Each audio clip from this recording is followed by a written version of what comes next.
ওই গুড়ি ফারুক করি আর জানি কি একটা জাহাঙ্গীর ওরা ডাকিয়ে নেছে যে সরোয়ার টাকা পাইবে, সরোয়ার টাকা পাইবে, অনেক আগ থেকেই শুনছি যে ও বানিঘাটে পোলাপানি টাকা পাইবে।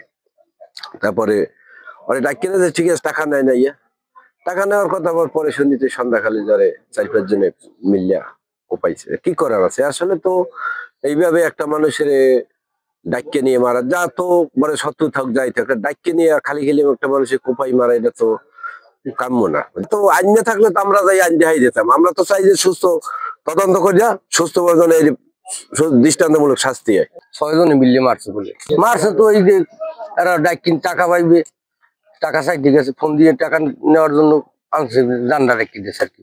এরা নিশ্চিত টাকা ফাঁসি হওয়া উচিত। সরল চাচা আমার নিজেই মুখেই বলছে যে অমুক অমুকে কোপাইছে, যেমন গুড়ি ফারুক, ইলিয়াস, তোতলা জাহাঙ্গীর, সবুজ, এরা 4 জনে কোপাইছে। আরো বলে অনেক মানুষ আসলে, সেটা শুনছি।